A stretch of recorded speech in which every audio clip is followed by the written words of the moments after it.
ராமதாஸ் அவர்கள் தான் பாமக அப்படின்னு நீங்க சொல்றீங்க. ஆனா ஏன் எடப்பாடி பழனிசாமி அன்புமணிக்கு வந்து கூட்டணியில இடம் கொடுத்திருக்காரு? டாக்டர் ஐயா தான் பாமக என்று நான் மட்டும் சொல்லலைங்க. தமிழ்நாட்டில் இருக்கிற ஒட்டுமொத்த வன்னியர்களும் சொல்லுகிறார்கள், ஒட்டுமொத்தமாக பாட்டாளி வர்க்கமும் சொல்லுகிறது. மருத்துவர் ஐயா தான் பாட்டாளி மக்கள் கட்சி. அவர் வந்து என்ன அழுத்தத்தில் இந்த மாதிரி செஞ்சாருன்னு தெரியல. அதை நீங்கள் அண்ணன் எடப்பாடி அவர்கள்ட்ட தான் கேட்கணும்.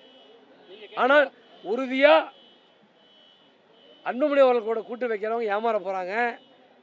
எங்களுடைய நான் மீண்டும் மீண்டும் சொல்கிறேன், அழுத்தி சொல்கிறேன், 5.8% வாக்குகள் என்பது மருத்துவர் ஐயா அவர்கள் யாருக்கு போட சொல்கிறாரோ அவருக்கு தான் போட போகிறாங்க.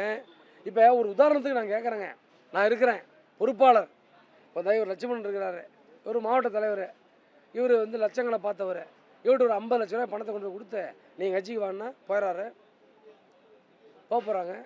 இந்த மாதிரி கூலிக்கு மாரடிக்கும் கூட்டம் அங்கே கோலோச்சி கொண்டிருக்கிறது.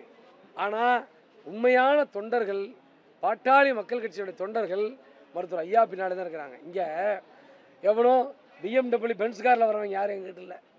எங்கிட்ட வரவங்களாம் அதிகபட்சம் ஃபார்ச்சுனர் காரில் வரக்கூடிய ஆளுங்க தான். ஒரு 30-40 லட்சம், அது செகண்டில் வாங்கினது தான்.